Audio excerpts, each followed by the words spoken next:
병실 안의 공기가 무거웠어요. 오후가 되자 가족들이 모두 모인 이 자리에서 누군가는 결정을 내려야 하는 순간이었죠. 영희가 남편 동수의 침대 곁에 앉아 있었어요. 57살의 그녀는 지난 2주 동안 한 번도 병실을 떠나지 않았다며 모든 사람들의 칭찬을 받았어요. 하지만 지금 그녀의 마음속에는 전혀 다른 생각이 들끓고 있었죠. 어머님, 애들아. 영희가 조심스럽게 입을 열었어요. 병실에 있던 모든 사람들의 시선이 그녀에게 집중됐죠. 동수 씨를 이렇게 계속 고생시키는 게 맞을까요? 순자가 며느리를 날카롭게 바라봤어요. 82살의 시어머니는 며느리의 이런 말이 왠지 석연치 않았어요. 아들이 의식을 잃은 지 겨우 2주밖에 안 됐는데 벌써 이런 이야기를 꺼내다니. 뭔 소리야, 영희야. 우리 동수가 깨어날 수도 있는 건데. 하지만 영희는 포기하지 않았어요. 그녀의 눈에는 이상한 간절함이 담겨 있었죠.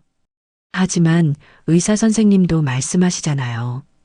뇌 손상이 심해서 깨어난다 해도 예전 같지 않을 거라고. 민호가 어머니와 할머니 사이에서 난감한 표정을 지었어요. 32살의 큰아들은 아버지가 정말 걱정됐지만 한편으로는 현실적인 문제들도 생각하지 않을 수 없었어요. 엄마, 그런데 병원비도 만만치 않고. 오빠. 수진이 오빠를 나무랐어요. 29살의 딸은 아직 그런 현실적인 계산이 익숙하지 않았거든요. 무슨 소리야? 아빠가 이런 상황인데 돈 얘기를 해? 하지만 영희는 속으로 미소를 지었어요. 그래, 민호야. 너가 먼저 꺼내줘서 고마워. 바로 그때 침대에 누워있던 동수의 손가락이 아주 살짝 움직였어요. 하지만 아무도 그것을 눈치채지 못했죠. 아니, 정확히는 한 사람만 빼고는. 간병인 경숙이 그 미세한 움직임을 포착했어요. 15년간 이 일을 해온 45살의 그녀는 환자의 작은 변화도 놓치지 않았거든요. 하지만 확신이 서지 않아 조용히 지켜보기로 했어요. 어머님, 저희가 동수 씨를 사랑하는 마음은 다 똑같아요. 영희의 목소리에는 눈물이 섞여 있었어요. 완벽한 연기였죠. 하지만 이렇게 기계에만 의존해서 살게 하는 게 정말 동수 씨를 위하는 일일까요? 순자의 가슴이 답답해졌어요. 며느리의 말이 틀린 건 아니었지만 뭔가 서두르는 느낌이 들었거든요. 그리고 무엇보다 영희의 눈빛에서 이상한 무언가를 느꼈어요. 영희야, 좀 더 기다려보자. 의사들도 기적은 있다고 하잖니. 어머님. 영희가 시어머니의 손을 잡았어요. 그 손은 따뜻했지만 순자는 왜인지 소름이 돋았어요. 제발 동수 씨를 편하게 해주죠. 이렇게 고통받게 하지 말고. 바로 그 순간이었어요. 병실 안의 모든 사람들이 영희의 말에 집중하고 있을 때 동수의 눈이 아주 살짝 떠졌어요. 하지만 그는 곧바로 다시 눈을 감았죠. 동수는 모든 것을 듣고 있었어요. 아내의 말 한마디 한마디를. 그리고 그 말들 속에 숨겨진 진짜 의미도. 제발 좀 죽어라. 2주 전 그날 밤 영희가 자신의 귀에 속삭였던 그 끔찍한 말이 다시 떠올랐어요. 아내가 정말로 자신의 죽음을 바라고 있다는 사실을. 그리고 지금도 그 마음이 조금도 변하지 않았다는 것을. 경숙이 조용히 메모장에 뭔가를 적었어요. 오후 2시 35분 환자 미세한 움직임 관찰됨. 가족들 연명치료 중단 논의 중. 영희는 아직 자신이 얼마나 큰 실수를 하고 있는지 몰랐어요. 남편이 모든 것을 보고 듣고 있다는 사실을. 그리고 그가 완벽한 복수를 준비하고 있다는 것도. 이 모든 일이 어떻게 시작됐는지, 왜 영희가 이런 끔찍한 생각을 하게 됐는지. 그 이야기는 몇 달 전으로 거슬러 올라가야 해요. 영희의 아버지 김종선이 운영하던 작은 철강 회사가 무너져 내리기 시작한 때였죠. 사업을 시작한 지 20년 그동안 크고 작은 어려움을 다 견뎠던 영희 아버지였지만 이번엔 정말 달랐어요. 영희야, 아버지가 이럴 줄 몰랐다. 부산에서 올라온 전화 너머로 들려오는 아버지의 목소리는 처음 들어보는 절망감에 젖어 있었어요. 74의 나이에도 불구하고 항상 씩씩했던 분이 이렇게 무너져 내리는 모습을 본 건 처음이었죠. 아버지, 무슨 일이세요? 주거래 업체가 갑자기 계약을 파기했어. 대금도 못 받고. 이대로 가면 회사가 완전히 망해. 영희의 가슴이 철렁 내려앉았어요. 어머니 목소리도 들렸어요. 영희야, 엄마가 갑자기 쓰러져서 병원에 입원했는데 수술비만 2천만 원이래. 그날 밤 영희는 남편 동수에게 사정을 털어놨어요. 결혼한 지 30년 친정일로 이렇게 간절하게 부탁한 적은 처음이었어요. 여보, 우리가 좀 도와드리면 안 될까요? 거실 소파에 앉아 신문을 보던 동수가 안경을 벗고 아내를 바라봤어요. 63살의 그는 평생 이런 일들을 냉철하게 판단해 왔어요. 영희야, 마음은 이해하지만 장인어른 사업이 지금 워낙 어려운 상황이잖아. 그래도 가족인데요. 2천만 원만 있으면 어머니 수술은 할 수 있어요. 동수는 한숨을 쉬었어요. 그는 이미 몇 년 전부터 처가의 사업이 위험하다는 걸 알고 있었어요. 경영 상태도 좋지 않고 빚도 많았거든요. 수술비는 우리가 도와드리자. 하지만 회사 일은, 영희야, 거기에 돈을 넣으면 밑 빠진 독에 물 붓기가 될 거야. 하지만 여보, 우리도 민호 결혼 자금도 준비해야 하고 수진이도 취업할 때까지 뒷바라지해야 하잖아. 무턱대고 도와드릴 수는 없어. 영희는 남편의 말이 틀렸다고 생각하지 않았어요. 하지만 마음이 아팠어요. 친정 부모가 이렇게 어려운데 남편이 너무 냉정하게 느껴졌거든요. 그럼 2천만 원만이라도. 그것도 생각해 봐야 해. 장모님 수술이야 당연히 도와드려야 하지만 그 다음에 또 뭘 요구하실지. 동수의 말에 영희의 가슴에 뭔가 차가운 것이 스며들었어요. 또 뭘 요구하실지라는 표현이 마치 친정 부모를 거지 취급하는 것 같았거든요. 여보, 그런 식으로 말을 하면. 영희야, 나는 현실을 말하는 거야. 감정에 휩쓸려서 판단하면 안 돼. 결국 동수는 수술비 2천만 원만 보내기로 했어요. 하지만 회사를 살리는 일에는 일절 개입하지 않겠다고 선을 그었죠. 그 후 2달 동안 영희는 친정의 몰락을 지켜봐야 했어요. 아버지의 회사는 결국 문을 닫았고 평생 모은 재산도 다 날아갔어요. 어머니는 수술은 받았지만 스트레스로 인한 우울증까지 겹쳐서 회복이 더뎠어요. 영희야, 아버지가 미안하다. 너의 신세까지 지게 됐네. 부산에 내려가 볼 때마다 영희의 마음은 찢어질 것 같았어요. 평생 자식들에게 폐 끼치지 않으려고 애썼던 부모님이 이제는 월세방에서 기초생활수급자로 살아가고 계셨거든요. 영희는 남편이 원망스러웠어요. 분명히 도울 능력이 있었는데 너무 냉정하게 선을 그었다고 생각했어요. 동수의 통장에는 10억이 넘는 돈이 있었거든요. 그 중에 1억만 있어도 친정 부모를 구할 수 있었는데, 여보, 정말 안 될까요? 1억만 있으면 아버지 사업을 다시 시작할 수 있다고 하는데, 영희야, 그 얘기 그만해. 이미 결정한 일이야. 동수의 단호한 거절에 영희의 마음속 어딘가에서 차가운 감정이 자라기 시작했어요. 내 친정이 망해가는데도 꼼짝하지 않는 사람. 그런 생각이 들기 시작했거든요. 어느 날 밤 영희는 남편이 서재에서 부동산 투자 계획을 세우고 있는 모습을 봤어요. 몇 억짜리 건물을 사려고 알아보고 있더라고요. 남의 건물 사는 데는 몇 억을 쓰면서 내 친정 살리는 데는 1억도 아깝다는 거야? 그날 밤부터 영희는 남편을 보는 시선이 달라졌어요. 30년을 함께 살아온 남편이었지만 이제는 차가운 사람으로만 보였어요. 친정 어머니가 병세가 악화돼서 다시 입원했을 때 영희는 또다시 남편에게 도움을 청했어요. 여보, 이번엔 정말 마지막이에요. 3천만 원만. 영희야, 이제 그만해. 우리가 친정 부모님 병원비까지 다 책임질 수는 없어. 그럼 내 부모님은 어떻게 하라는 거예요? 정부 지원도 있고 방법은 있을 거야. 그 순간 영희는 느꼈어요. 이 사람에게 내 가족은 남의 일이구나. 며칠 후 친정 어머니가 돌아가셨어요.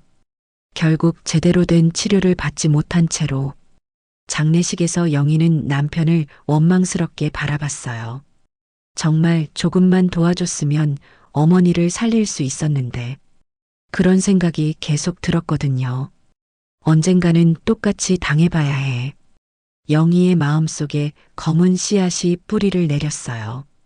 그리고 그 씨앗은 계속 자라나고 있었죠. 바로 그 마음이 석 달 후 그 비오는 저녁에 끔찍한 일을 저지르게 만든 거예요. 그날 저녁은 비가 내리고 있었어요. 영희와 동수는 거실에서 또다시 친정 이야기로 언쟁을 벌이고 있었어요. 벌써 몇 번째인지 모를 정도로 같은 대화가 반복되고 있었죠. 여보, 정말 마지막이에요. 아버지가 새로운 사업 기회를 찾으셨대요. 영희의 목소리에는 간절함이 담겨 있었어요. 어머니 장례식을 치른 지 한 달이 지났지만 아직도 그 일로 마음이 아팠거든요. 영희야, 우리가 벌써 몇 번 이야기했나? 동수는 안경을 벗고 관자놀이를 문지르며 한숨을 쉬었어요. 이 대화가 언제까지 계속될지 벌써 지쳐 있었죠. 이번엔 다르다고 하세요. 작은 납품업체부터 다시 시작하신다고. 영희야, 그 말을 벌써 몇 번 들었나? 매번 이번엔 다르다고 하셨잖아. 동수의 목소리에는 피로감이 짙게 배어 있었어요. 처가의 사업 실패를 지켜본 지 벌써 몇 개월이었거든요. 5천만 원만 있으면 정말 새 출발을 할 수 있대요. 여보, 우리한테는 그렇게 큰 돈도 아니잖아요. 영희가 남편에게 다가가며 애원하듯 말했어요. 하지만 동수는 고개를 저었어요. 안 된다고 했잖아. 더 이상은 도와드릴 수 없어. 왜요? 왜 안 되는 거예요? 영희의 목소리가 높아졌어요. 그동안 쌓였던 분노가 조금씩 터져나오기 시작했죠. 장인어른이 사업에 실패하신 건 안타깝지만 우리가 계속 돈을 들일 수는 없어. 현실을 봐야 해. 현실이요? 내 부모님이 월세방에서 라면으로 연명하시는 게 현실이에요. 그렇다고 우리가 모든 걸 해결해 드릴 수는. 당신은 정말 차가운 사람이에요. 영희가 소리를 질렀어요. 그동안 참았던 모든 감정이 폭발한 거였죠.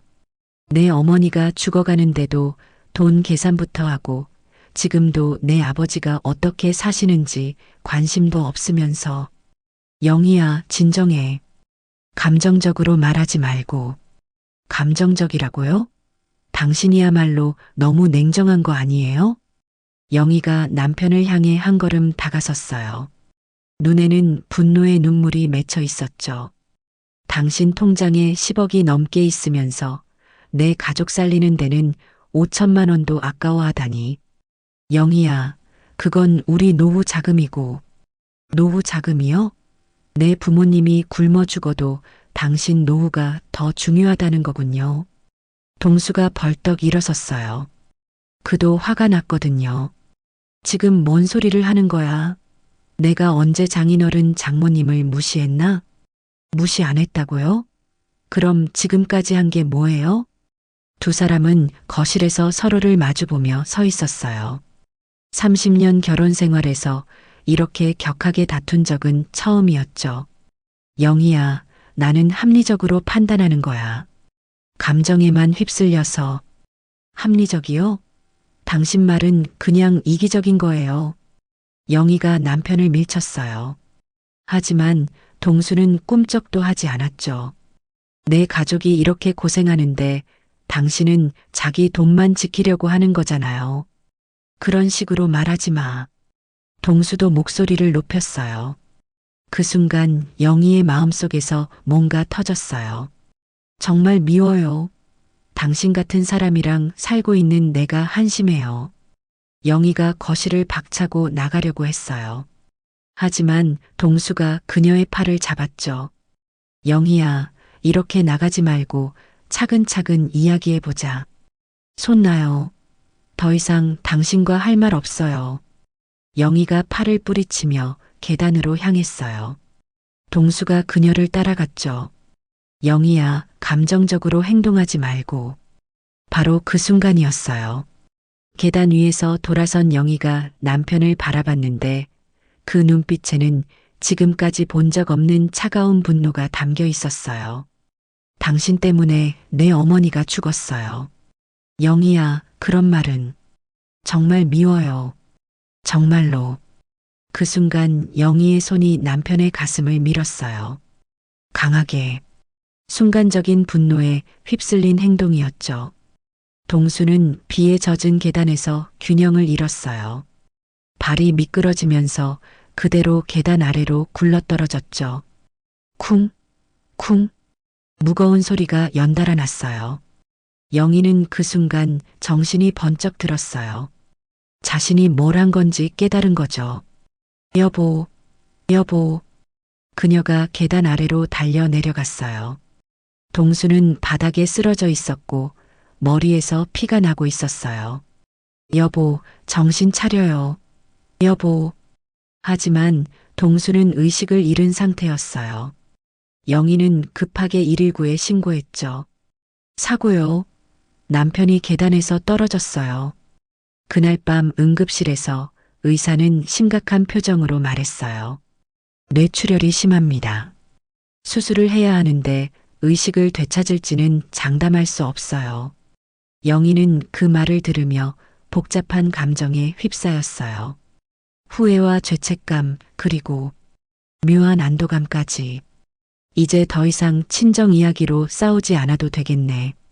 그 순간 자신의 생각에 깜짝 놀란 영희였지만 이미 마음 한구석에 자리 잡은 어두운 감정을 지울 수는 없었어요. 그리고 이틀 후 동수는 의식을 되찾았어요. 하지만 아무도 모르게 조용히. 그는 모든 것을 기억하고 있었어요. 아내가 자신을 밀었다는 사실까지도. 다음 날부터 영희는 완벽한 효부가 됐어요. 병원에 도착하자마자 가장 먼저 한 일은 시어머니 순자에게 전화하는 것이었어요. 어머님, 큰일 났어요. 동수 씨가. 전화 너머로 들려오는 영희의 울음소리는 너무나 진짜 같았어요. 실제로 그녀는 울고 있었거든요. 다만 그 눈물의 진짜 이유는 아무도 몰랐을 뿐이죠. 순자가 병원에 도착했을 때 영희는 중환자실 밖에서 펑펑 울고 있었어요. 어머님. 영희가 시어머니를 보자마자 달려와 안겼어요. 마치 세상이 무너진 것처럼 울어댔죠. 동수 씨가 어떻게 하다가. 영희야, 진정하고 천천히 말해봐. 순자는 며느리의 어깨를 다독이며 말했어요. 너무나 충격적인 소식이었거든요. 계단에서 미끄러졌어요. 비가 와서 계단이 젖어 있었는데 영희의 설명은 완벽했어요. 사실과 거짓이 절묘하게 섞여 있어서 의심할 여지가 없었죠. 의사 선생님이 뇌출혈이 심하다고, 언제 깨어날지 모른다고 하세요. 아이고, 우리 동수가. 순자도 눈물을 흘렸어요. 하나뿐인 아들이 이런 일을 당했다니 어머니 마음에는 하늘이 무너지는 것 같았어요. 그날부터 영희는 정말 헌신적인 며느리가 됐어요. 시어머니보다 먼저 병원에 와서 시어머니보다 늦게 집에 갔어요. 간병인이 있었지만 남편의 모든 것을 직접 챙겼죠. 영희야, 너무 무리하지 마라. 너가 쓰러지면 안 되니까. 순자가 며느리를 걱정했어요. 하지만 영희는 고개를 저었어요. 괜찮아요, 어머님. 이럴 때 제가 안 하면 누가 해요. 그래도 집에 가서 좀 쉬어. 아니에요. 동수 씨 곁에 있어야 해요. 깨어날 때 제가 없으면 어떡해요. 영희의 모습은 정말 감동적이었어요. 간병인 경숙도 그런 영희를 보며 감탄했어요. 정말 금슬 좋은 부부세요. 이렇게 정성스럽게 간병하시는 분은 처음 봐요. 하지만 경숙이 모르는 게 있었어요. 영희가 밤늦게 남편의 귀에 대고 속삭이는 말들을. 여보, 언제까지 이렇게 누워만 있을 거예요? 영희의 목소리는 다른 사람이 들으면 간절한 부탁처럼 들렸어요. 하지만 그 속에 담긴 진짜 의미는 달랐죠. 제발 좀 일어나요. 아니면 영희가 말을 멈췄어요. 그리고 주위를 둘러본 후 더 작은 목소리로 속삭였어요. 제발 좀 가라고요. 바로 그때였어요.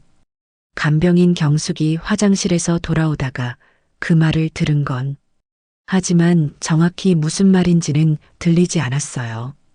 부인, 뭐라고 하셨어요? 아, 깨어나시라고 하는 이야기예요. 영희가 자연스럽게 대답했어요. 경숙은 고개를 끄덕였지만 뭔가 이상한 느낌이 들었어요. 사흘째 되는 날 순자가 영희의 행동에서 묘한 점을 발견했어요. 영희야, 너가 동수 손을 만질 때마다 동수 심박수가 올라가는 것 같은데? 그런가요? 영희가 시치미를 뚝 떼며 말했어요. 그렇다면 좋은 거 아니에요? 제 손길을 느끼는 거겠죠. 그럴까? 하지만 순자는 뭔가 석연치 않았어요. 며느리의 손길에 아들이 반응한다면 좋은 일인데 왜 심박수가 올라가는 걸까? 마치 스트레스를 받는 것처럼. 그날 저녁 순자는 경숙에게 조심스럽게 물어봤어요. 경숙 씨, 영희가 밤에 동수한테 뭐라고 하는지 들으신 적 있나요? 아, 계속 깨어나시라고 말씀하시더라고요. 정말 애틋하세요. 그래요? 순자는 고개를 끄덕였지만 마음 한구석의 의심은 사라지지 않았어요. 며칠 후 민호와 수진이 병원에 왔어요. 엄마, 아빠 어떠세요? 수진이 눈물을 글썽이며 물었어요. 아직 깨어나지 못하고 계셔. 의사 선생님도 좀 더 지켜봐야 한다고 하시고. 영희가 대답했지만 그 목소리에는 이상한 체념이 섞여 있었어요. 엄마, 너무 자책하지 마세요. 사고는 누구 잘못이 아니잖아요. 민호가 어머니를 위로했어요. 하지만 영희는 복잡한 표정을 지었어요. 그래, 사고지. 그날 밤 영희는 또다시 남편의 귀에 속삭였어요. 여보, 이렇게 고생하지 말고 편하게 가라니까요. 하지만 이번에는 경숙이 정확히 들었어요. 그 말이 편하게 가세요였다는 것을. 경숙은 소름이 돋았어요. 남편에게 편하게 가라고 말하는 아내라니. 혹시 내가 잘못 들은 건가? 경숙은 확신이 서지 않았어요. 하지만 그날부터 영희를 좀 더 주의 깊게 관찰하기 시작했어요. 그리고 침대에 누워있던 동수는 아내의 그 모든 말과 행동을 다 듣고 보고 있었어요. 의식을 되찾은 지 벌써 사흘이나 됐지만 아직 아무에게도 말하지 않은 채로 그는 결심했어요. 좀 더 지켜보기로. 아내가 정말로 자신의 죽음을 바라는지 가족들의 진짜 마음이 무엇인지 확인하기로. 복수는 그 다음에 해도 늦지 않으니까. 며칠 후 민호와 수진이 본격적으로 병원에 머물기 시작했어요. 아버지의 상태가 좀처럼 나아지지 않자 자녀들도 현실적인 문제들을 생각하지 않을 수 없었거든요. 엄마, 병원비가 얼마나 나와요? 민호가 어머니에게 조심스럽게 물었어요. 하루 입원비만 해도 만만치 않은 금액이었으니까요. 그건 걱정하지 마. 아빠가 보험을 잘 들어두셨으니까. 영희가 대답했지만 마음속으로는 다른 생각을 하고 있었어요. 보험금. 그것도 생각해 봐야겠네. 그래도 장기간 입원하시면. 민호야, 돈 걱정은 하지 마. 지금은 아빠가 깨어나시는 게 중요하잖아. 수진이 오빠를 나무랐어요. 하지만 속으로는 자기도 비슷한 걱정을 하고 있었죠. 그날 저녁 가족들이 모두 병실을 나간 후 민호와 수진이 복도에서 대화를 나눴어요. 오빠, 아빠가 정말 깨어나실까? 모르겠어. 의사 선생님 말로는 가능성이 높지 않다고 하던데. 민호의 목소리에는 걱정과 함께 다른 감정도 섞여 있었어요. 오빠, 나쁜 말 같지만 만약 아빠가 못 깨어나시면 어떻게 되는 거야? 왜 그런 말을 해? 아니에요. 그냥 현실적으로 생각해 보는 거야. 수진의 말에 민호도 잠깐 침묵했어요. 사실 그도 같은 생각을 하고 있었거든요. 유산이나 보험금 같은 것들. 수진아, 그런 이야기는 아직 하기 이르잖아. 하지만 민호도 속으로는 계산하고 있었어요. 아버지의 재산 규모와 상속 문제를. 바로 그때 영희가 화장실에서 돌아오다가 그들의 대화를 듣게 됐어요. 역시 애들도 마찬가지구나. 영희는 속으로 씁쓸하게 웃었어요. 자기만 그런 생각을 하는 게 아니었던 거죠. 다음 날 영희는 보험회사에 전화를 걸었어요. 네, 남편이 사고로 입원해서요. 보험금 지급 절차가 어떻게 되는지. 사망 시에는 3억, 고도장애 시에는 2억이 지급됩니다. 보험회사 직원의 말에 영희의 마음이 묘하게 움직였어요. 고도장애라는 건 의식불명이 6개월 이상 지속되거나 식물인간 상태인 경우입니다. 전화를 끊은 후 영희는 복잡한 감정에 휩싸였어요. 2억이라는 돈이 생각보다 컸거든요. 그날 오후 순자가 며느리에게 말했어요. 영희야, 너가 너무 고생하는 것 같아서 간병인을 더 고용할까? 아니에요, 어머님. 제가 할 수 있어요. 그래도 너 몸도 생각해야지. 괜찮아요. 동수 씨 곁에 제가 있어야 해요. 하지만 순자는 며느리의 대답에서 뭔가 이상함을 느꼈어요. 평소보다 너무 적극적인 것 같았거든요. 저녁 무렵 경숙이 영희에게 조심스럽게 말했어요. 어젯밤에 하신 말씀인데 어젯밤에 뭐라고 했나요? 영희가 태연하게 물었어요. 동수님께 편하게 가시라고 하신 것 같은데 제가 잘못 들은 건가요? 그 순간 영희의 표정이 굳었어요. 하지만 곧 자연스럽게 웃으며 대답했어요. 아, 그건 편하게 주무시라고 한 거예요. 아프지 말고 편하게 쉬시라는 뜻이었어요. 아, 그런 뜻이셨군요. 경숙은 고개를 끄덕였지만 마음 한구석의 의심은 더 커졌어요. 그날 밤 영희는 또다시 남편의 귀에 속삭였어요. 여보, 이렇게 고생할 바에야 차라리. 하지만 이번에는 말을 끝까지 하지 않았어요. 경숙이 지켜보고 있다는 걸 알았거든요. 대신 영희는 다른 방법을 택했어요. 여보, 보험금이 3억이나 된다는 걸 아세요? 영희의 목소리는 작았지만 침대에 누워있던 동수에게는 또렷하게 들렸어요. 그 돈이면 우리 애들 결혼 자금도 해결되고 제 친정 아버지도 도와드릴 수 있을 텐데. 동수는 속으로 경악했어요. 아내가 정말로 자신의 죽음을 돈으로 계산하고 있다는 사실에. 물론 여보가 깨어나시는 게 최고죠. 하지만 만약에 말이에요. 만약에 영희가 남편의 손을 꽉 잡았어요. 그 손길은 따뜻했지만 동수에게는 얼음장처럼 차갑게 느껴졌어요. 며칠 후 민호가 어머니에게 조심스럽게 말했어요. 엄마, 혹시 아빠 유언장 같은 거 있나요? 왜 갑자기 그런 걸? 아니에요, 그냥 만약의 경우를 대비해서요. 영희는 아들의 말에 묘한 기분이 들었어요. 자기만 그런 생각을 하는 게 아니었다는 안도감과 함께. 있긴 한데 지금 그런 이야기 할 때가 아니잖아. 맞아요. 죄송해요. 하지만 그날 밤 영희는 남편의 서재를 뒤져봤어요. 유언장과 재산 목록을 찾기 위해서 15억. 생각보다 더 많네. 영희는 재산 목록을 보며 놀랐어요. 남편이 이렇게 많은 돈을 모아두었다니. 이 돈이면 정말 모든 문제가 해결될 텐데. 그 순간 영희의 마음속에서 마지막 양심마저 사라져갔어요. 그리고 침대에 누워있던 동수는 아내와 자식들의 모든 계산을 다 알고 있었어요. 그들이 자신의 죽음을 얼마나 기다리고 있는지도 이제 정말로 복수를 계획할 때가 됐다고 생각했어요. 사흘째 새벽 동수가 처음으로 의식을 되찾았을 때의 이야기예요. 새벽 3시경이었어요.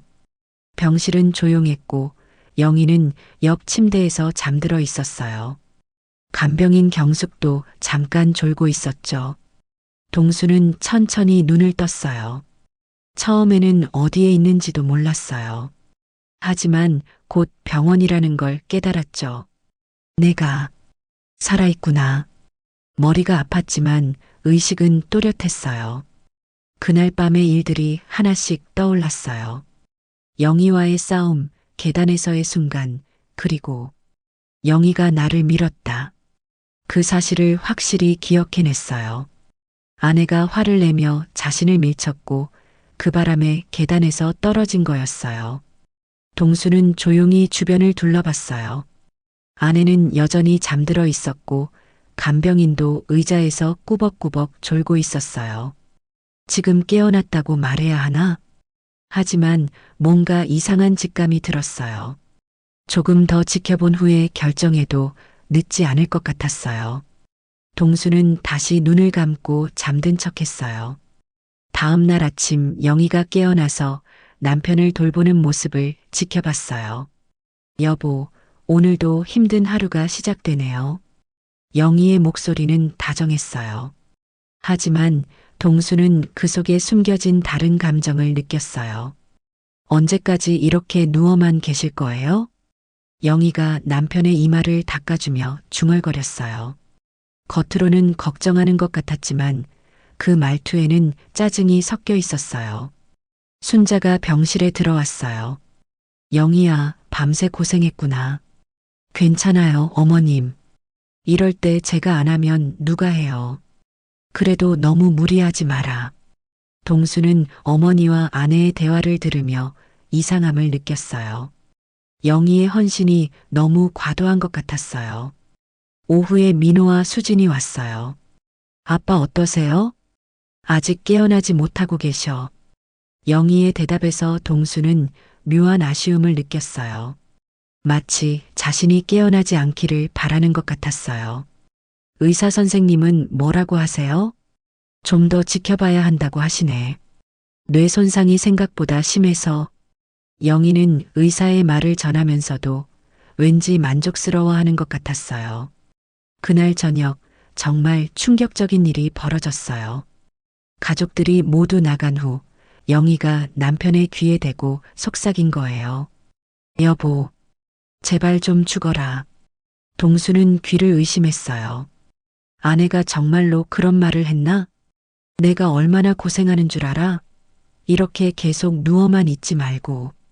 영희의 목소리는 작았지만 그 속에 담긴 악의는 분명했어요.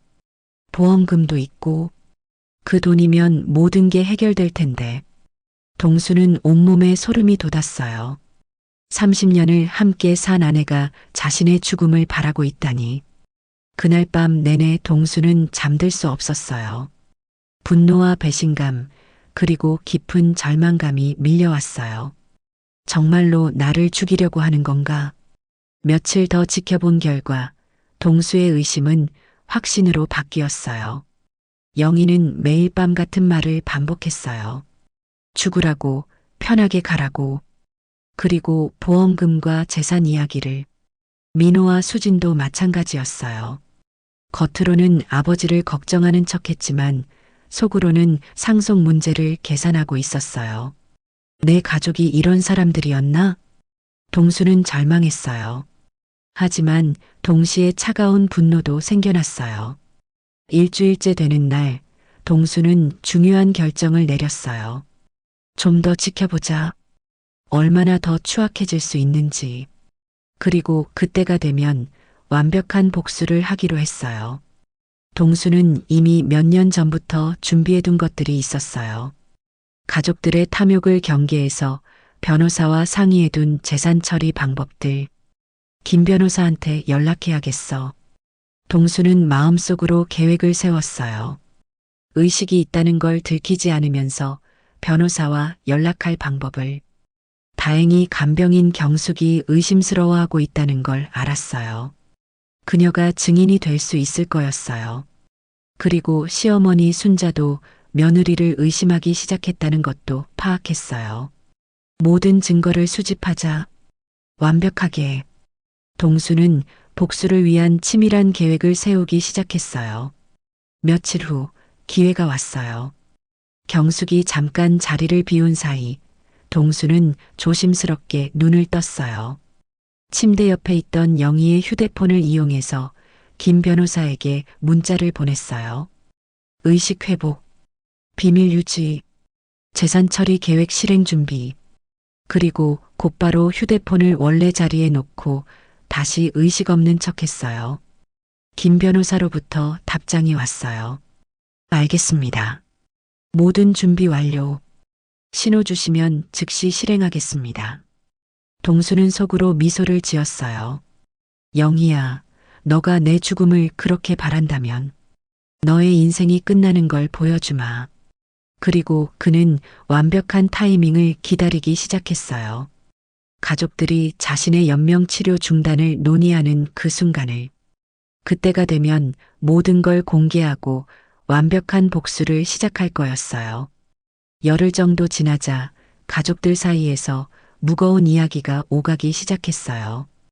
의사가 가족들을 따로 불러서 현실적인 이야기를 꺼낸 거였어요. 환자분 상태가 호전될 기미가 보이지 않습니다. 가족분들이 앞으로 어떻게 하실지 결정을 내리셔야 할 것 같은데요. 의사의 말에 가족들은 무거운 침묵에 빠졌어요. 그게 무슨 뜻인가요? 순자가 떨리는 목소리로 물었어요. 연명 치료를 계속 유지하실지 아니면 자연스럽게 보내드릴지를 결정하셔야 합니다. 영희의 마음이 두근거렸어요. 드디어 기다리던 순간이 온 거였어요. 의사 선생님, 혹시 깨어날 가능성은 정말 없는 건가요? 민호가 조심스럽게 물었어요. 의학적으로는 기적이 일어나지 않는 한 어려울 것 같습니다. 그날 저녁 가족들이 병실에서 무거운 회의를 했어요. 어떻게 해야 할까요? 수진이 먼저 입을 열었어요. 눈에는 눈물이 맺혀 있었지만 그 속에는 다른 감정도 섞여 있었어요. 아빠가 이렇게 고생하시는 걸 보니까 너무 마음이 아파요. 그렇긴 하지만 순자는 쉽게 결정을 내릴 수 없었어요. 아들을 포기한다는 것은 어머니에게 너무 가혹한 일이었거든요. 어머님, 저도 정말 힘들어요. 영희가 눈물을 흘리며 말했어요. 완벽한 연기였죠. 동수 씨가 이렇게 고통받는 모습을 보는 게 정말 견딜 수가 없어요. 영희야, 차라리 편하게 보내드리는 게 동수 씨를 위하는 일일 수도 있지 않을까요? 영희의 말에 민호와 수진이 고개를 끄덕였어요. 엄마 말이 맞는 것 같아요. 아빠도 이렇게 사시는 걸 원하지 않으실 거예요. 하지만 순자는 여전히 망설였어요. 그래도 우리 동수인데. 어머님, 저희가 동수 씨를 사랑하는 마음은 다 똑같아요. 하지만 때로는 놓아주는 것도 사랑이잖아요. 영희의 말은 설득력이 있었어요. 하지만 순자는 뭔가 석연치 않은 기분이 들었어요. 그날 밤 경숙이 영희에게 조심스럽게 말했어요. 부인, 정말 그렇게 결정하시는 게 맞을까요? 무슨 말씀이세요? 동수님이 정말 아무 희망이 없는 건지. 제가 보기에는 가끔 반응이 있는 것 같은데요. 경숙의 말에 영희는 순간 당황했어요. 그런가요? 저는 못 느꼈는데. 손가락이 살짝 움직이신다거나 심박수가 변한다거나 그건 그냥 자연스러운 반응일 거예요. 의사 선생님도 의식이 없다고 하셨잖아요. 하지만 경숙은 확신이 섰어요. 동수에게 분명 의식이 있다고. 이상해. 부인이 왜 이렇게 서두르시는 거지? 며칠 후 영희는 장례식장에 알아보러 갔어요. 혹시 장례 절차가 어떻게 되는지. 아, 상주분이세요? 언제쯤 예상하고 계신가요? 아직 정확히는. 하지만 준비는 해두려고요. 영희는 여러 장례식장을 둘러보며 비용과 절차를 알아봤어요. 그 모습을 우연히 본 순자의 지인이 순자에게 알려줬어요. 순자야, 너 며느리가 장례식장 알아보러 다니더라. 뭐라고? 순자는 깜짝 놀랐어요. 아직 아들이 죽지도 않았는데 벌써 장례 준비를 한다니. 그날 저녁 순자는 영희를 불러서 따져 물었어요. 영희야, 너가 장례식장에 다녀왔다는데 사실이냐? 영희는 순간 당황했지만 곧 자연스럽게 대답했어요. 네, 어머님. 미리 준비해 두는 게 좋을 것 같아서요. 미리 준비라니. 아직 우리 동수가 살아있는데. 어머님, 오해하지 마세요. 그냥 혹시 모를 상황에 대비해서. 혹시 모를 상황이라니. 너가 우리 동수 죽기를 바라는 거냐? 순자의 목소리가 높아졌어요. 어머님, 그런 게 아니에요. 저도 동수 씨가 깨어나길 간절히 바라고 있어요. 하지만 순자는 더 이상 며느리를 믿을 수 없었어요. 그날 밤 순자는 경숙에게 말했어요. 경숙 씨, 뭔가 이상하지 않나요? 어떤 게요? 영희가 너무 서두르는 것 같아요. 마치 동수가 빨리 죽기를 바라는 것처럼. 경숙도 고개를 끄덕였어요. 저도 그런 느낌이 들어요. 매일 밤 동수님께 이상한 말을 하시고. 이상한 말이라니? 편하게 가시라는 둥. 그런 말들이요. 순자는 충격을 받았어요. 정말로? 네, 여러 번 들었어요. 그리고 보험금 이야기도 하시더라고요. 그 순간 순자는 확신했어요. 며느리가 아들의 죽음을 바라고 있다는 것을. 경숙 씨, 이 이야기를 다른 사람에게는 하지 마세요. 하지만 혹시 모르니까 기록해 두세요. 알겠습니다. 한편 침대에 누워있던 동수는 모든 대화를 듣고 있었어요. 어머니와 경숙이 자신의 편이라는 걸 확인했어요. 그리고 아내가 얼마나 서두르고 있는지도. 이제 때가 왔구나. 동수는 마음속으로 김 변호사에게 신호를 보낼 때가 됐다고 생각했어요. 다음 날 영희가 가족들을 설득하기 시작했어요. 정말로 동수 씨를 위해서라면 이제 편하게 보내드리는 게 맞지 않을까요? 엄마 말이 맞는 것 같아요. 민호와 수진도 동의했어요. 하지만 순자는 단호하게 반대했어요. 안 돼. 아직 포기할 수 없어. 어머님, 내가 살아있는 한 우리 동수를 포기할 수는 없다. 그날 밤 영희는 마지막으로 남편에게 속삭였어요. 여보, 내일이면 모든 게 끝날 거예요. 편하게 가세요. 하지만 이번에는 동수가 반응했어요.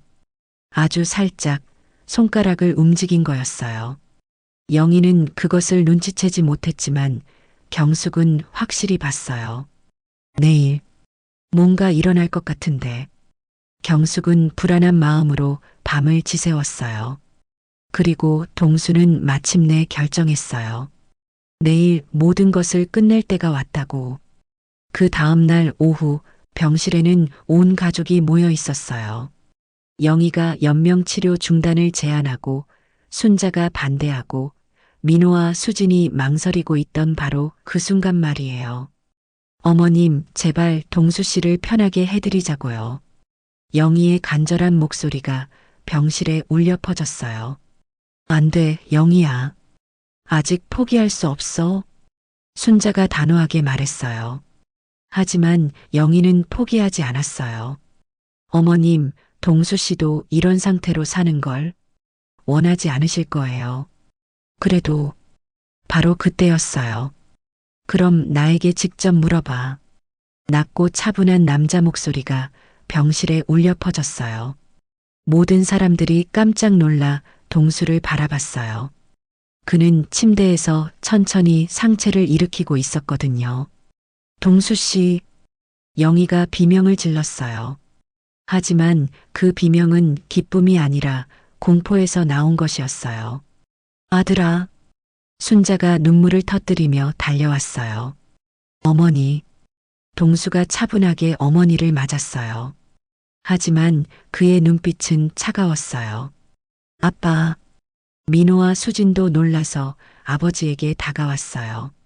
하지만 동수는 가족들을 차례로 바라보며 말했어요. 모든 대화를 다 들었다. 뭘 들으셨다는 거예요? 영희의 목소리가 떨렸어요. 너가 매일 밤 내 귀에 속삭인 말들. 제발 좀 죽어라라고 한 그 말들. 영희의 얼굴이 하얗게 질렸어요. 여보, 그건. 그리고 보험금 이야기, 재산 이야기, 장례식장 알아본 이야기. 동수의 목소리는 여전히 차분했지만 그 속에는 차가운 분노가 담겨 있었어요. 어머니, 그리고 경숙 씨. 동수가 순자와 경숙을 바라봤어요. 두 분은 제 편에서 저를 지켜주셨죠. 고맙습니다. 동수야, 정말 다 들었던 거냐? 순자가 믿을 수 없다는 듯이 물었어요. 네, 어머니. 사흘째부터 의식이 있었어요. 다만 가족들의 진심이 궁금해서 지켜본 것 뿐이에요. 민호와 수진의 얼굴도 창백해졌어요. 아빠, 저희는 너희들이 상속 문제로 계산하는 것도 다 들었다. 동수가 자녀들을 바라보며 말했어요. 겉으로는 걱정하는 척하면서 속으로는 내 죽음을 기다리고 있었지. 아빠, 오해예요. 수진이 울먹이며 말했어요. 오해가 아니야. 내가 직접 들었으니까. 동수가 천천히 침대에서 일어났어요. 2주 만이었지만 그의 몸은 생각보다 건강했어요. 특히 너 영희. 동수가 아내를 똑바로 바라봤어요. 너가 나를 계단에서 밀친 것도 기억한다. 여보. 영희가 황급히 부인했어요. 그건 사고였어요. 제가 그럴 리가. 사고라고? 그럼 왜 매일 밤 내가 죽기를 바랐어?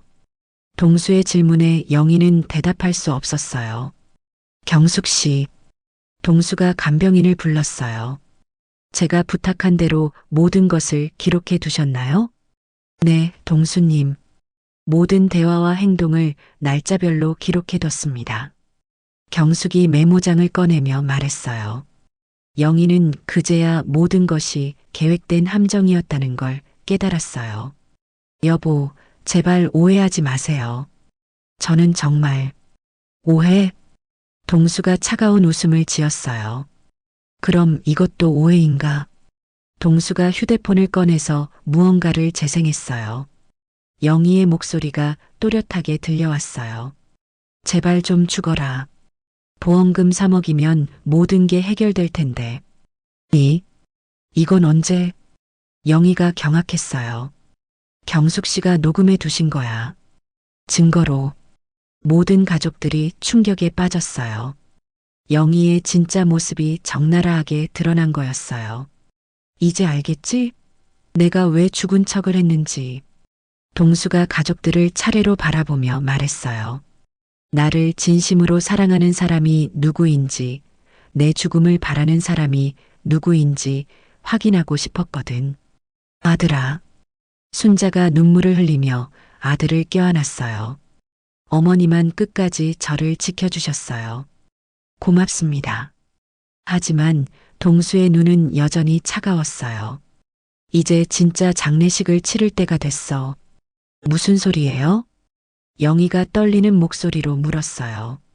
우리 결혼 생활의 장례식 말이야. 동수가 냉정하게 말했어요. 그리고 너희들이 그렇게 바라던 재산 문제도 해결해 주마.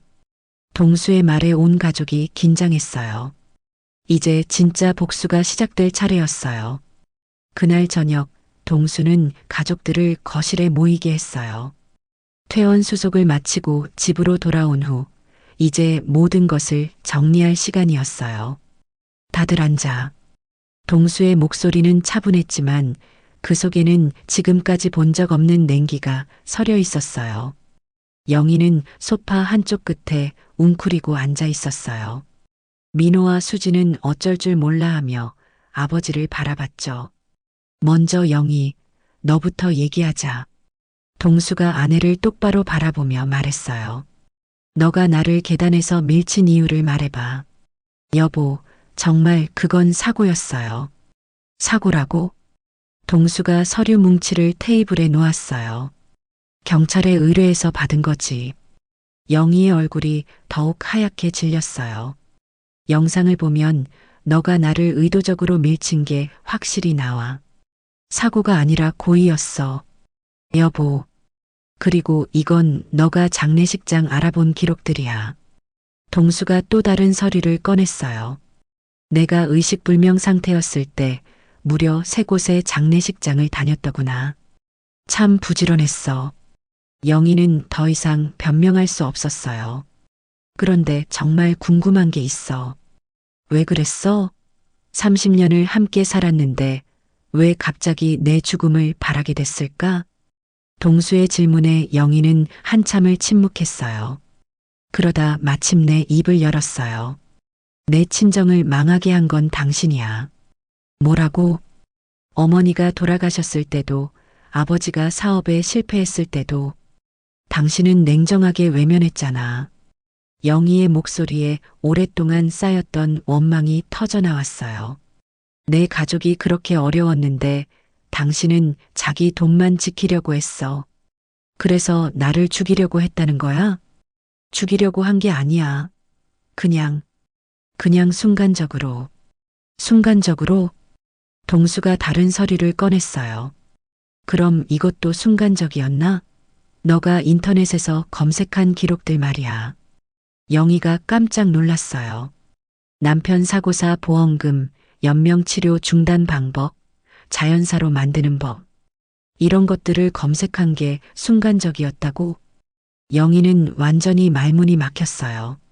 자신의 모든 계획이 들통난 거였어요. 이제 친정 이야기를 해보자. 동수가 또 다른 서류를 꺼냈어요.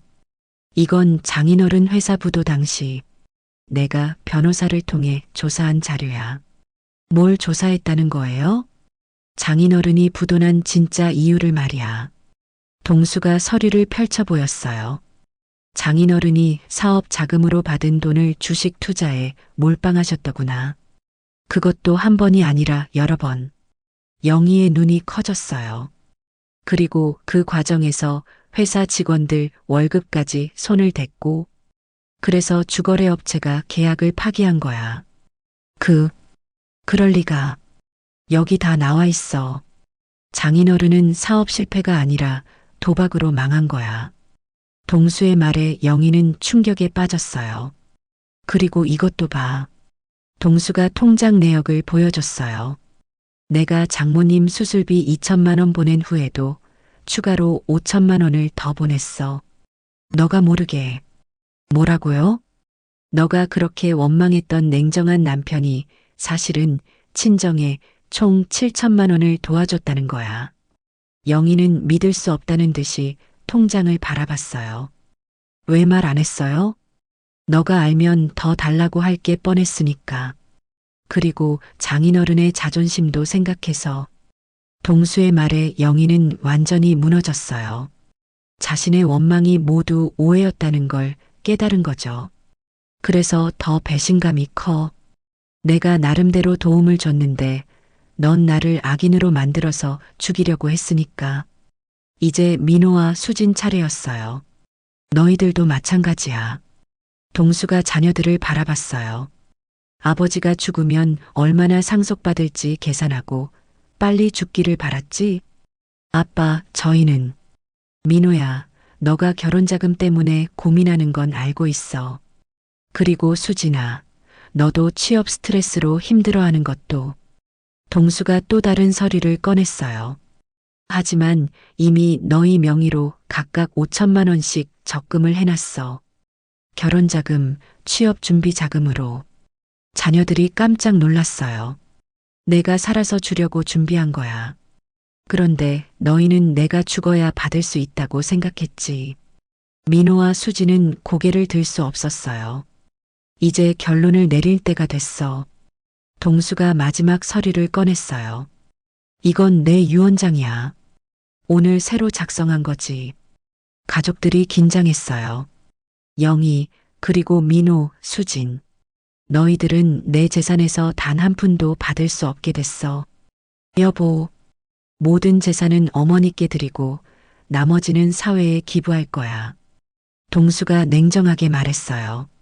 그리고 특별히 너의 친정 부모님 이름으로 장학재단을 만들 거야, 영희야. 뭐라고요? 너가 그렇게 사랑했던 친정 부모님 이름으로. 도박으로 망한 분들이지만 그래도 너의 부모님이니까. 영희는 그제야 남편의 복수가 얼마나 치밀했는지 깨달았어요. 마지막으로 한마디만 하겠어. 동수가 자리에서 일어났어요. 제발 좀 죽어라. 그 말 너의 입에서 나온 순간 이미 넌 내 아내가 아니었다. 동수는 가방을 들고 집을 나갔어요. 뒤돌아보지도 않고. 영희와 자녀들은 절망 속에서 서로를 바라볼 뿐이었어요. 모든 것을 잃은 채로. 이틀 후 동수는 김 변호사 사무실에서 모든 절차를 마무리하고 있었어요. 모든 서류 작성이 완료됐습니다. 김 변호사가 서류를 정리하며 말했어요. 재산 기부 절차도 오늘 중으로 완료되고 장학재단 설립도 다음 주면 마무리됩니다. 고맙습니다. 김 변호사님. 동수는 담담한 표정으로 고개를 끄덕였어요. 그런데 정말 이렇게 하시는 게 맞습니까? 가족들에게 아무것도 남겨주지 않으신다니. 제 결정입니다. 동수의 목소리는 단호했어요. 그들이 제 죽음을 바랐으니 저도 그들에게는 죽은 사람이 되어주는 겁니다. 같은 시간 집에서는 영희가 현실을 받아들이지 못하고 있었어요. 이럴 수가 있나? 영희는 거실에서 혼자 중얼거리고 있었어요. 민호와 수지는 며칠 전부터 집에 들어오지 않고 있었거든요. 내가 뭘 그렇게 잘못했다고. 하지만 영희도 알고 있었어요. 자신이 정말로 남편의 죽음을 바랐다는 사실을. 전화벨이 울렸어요. 여보세요? 영희야, 나야. 동수의 목소리였어요. 여보, 어디 있어요? 집으로 돌아와요. 우리 다시 이야기해봐요. 이야기는 끝났어. 여보, 제발. 저도 모르게 그랬던 거예요. 정말 미안해요. 영희가 울먹이며 말했어요. 미안하다고 해서 해결될 일이 아니야. 그럼 어떻게 하라는 거예요? 저희는 어떻게 살라고요? 너가 그렇게 바라던 대로 살면 돼.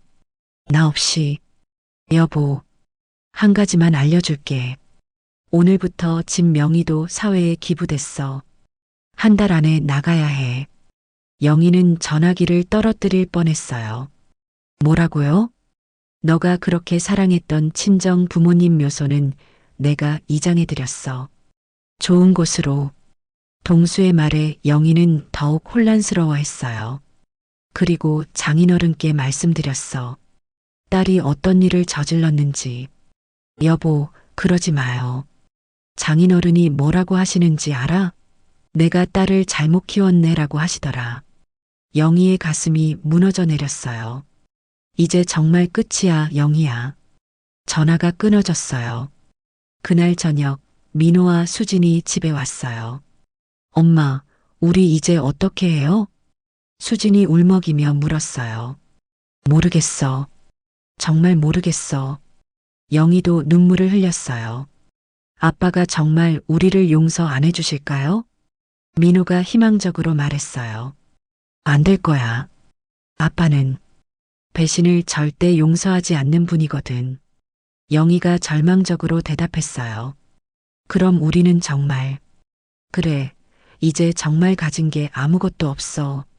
한편 순자는 아들이 마련해준 새 집에서 편안히 지내고 있었어요. 동수야, 정말 이렇게까지 해야 했을까? 어머니, 저는 제대로 된 선택을 한 겁니다. 동수가 어머니의 차를 따라들이며 말했어요. 그래도 영희나 아이들이 불쌍하긴 해. 어머니께서 그들을 불쌍히 여기실 수 있는 건 어머니가 선하신 분이라서예요. 하지만 저는 다릅니다. 저를 죽이려 했던 사람들을 용서할 수는 없어요. 동수의 눈빛은 여전히 차가웠어요. 며칠 후 뉴스에서 흥미로운 소식이 나왔어요. 익명의 기부자가 설립한 김종선 마이너스 김순덕 장학재단이 공식 출범했습니다. 총 기부금 15억 원으로 설립된 이 재단은 영희는 TV를 보며 복잡한 감정에 휩싸였어요. 자신의 부모님 이름으로 장학재단이 만들어졌다니. 그것은 동수의 마지막 복수이자 동시에 마지막 선물이었어요. 너가 그렇게 사랑했던 부모님이니까 그분들만큼은 좋은 일에 이름을 남기게 해주마. 동수의 마음이었죠. 한 달 후 영희는 작은 원룸으로 이사를 갔어요. 민호와 수지는 각자 자취를 시작했고요. 가족이 뿔뿔이 흩어진 거였어요. 영희는 가끔 동수가 어디서 어떻게 지내는지 궁금했지만 연락할 방법도 용기도 없었어요. 그리고 동수는 어머니와 함께 조용한 일상을 보내고 있었어요. 새로운 곳에서 새로운 사람들과 가끔 영희와 아이들 생각이 날 때도 있었지만 후회하지는 않았어요. 제발 좀 죽어라. 그 말이 나온 순간 모든 것이 끝났다고 생각했거든요. 어느 날 저녁 순자가 아들에게 말했어요. 동수야, 이제 새로운 사람이라도 만나봐. 아직은 그럴 마음이 없어요, 어머니. 하지만 평생 혼자 살 수는 없잖니. 괜찮아요. 어머니와 함께 있으니까. 동수는 담담하게 웃었어요. 그렇게 동수는 가족이라는 이름의 배신자들에게 완벽한 복수를 마쳤어요. 그들이 그토록 바라던 그의 죽음 대신 그들의 탐욕스러운 삶에 종지부를 찍어준 거였죠. 영희는 가끔 남편이 했던 마지막 말을 떠올렸어요. 제발 좀 죽어라. 그 말 너의 입에서 나온 순간 이미 넌 내 아내가 아니었다. 그제야 깨달았어요. 한마디 말이 30년 결혼 생활을 어떻게 무너뜨릴 수 있는지를. 하지만 이미 늦었어요. 돌이킬 수 없었으니까. 동수의 복수는 완벽했어요.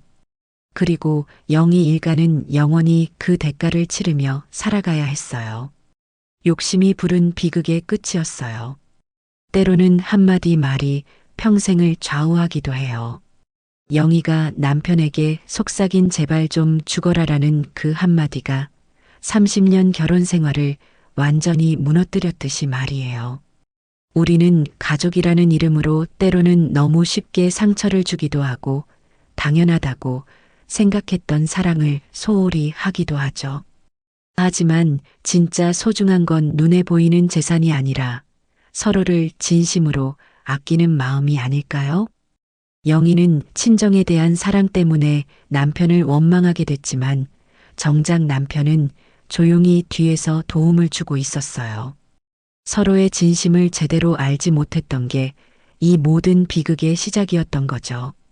오늘 이야기가 마음에 드셨다면 구독과 좋아요로 응원해 주세요. 매주 이런 감동적이고 교훈적인 가족 이야기들을 준비해서 찾아뵙겠습니다. 항상 건강하시고 가족과 함께 행복한 시간 보내세요. 감사합니다.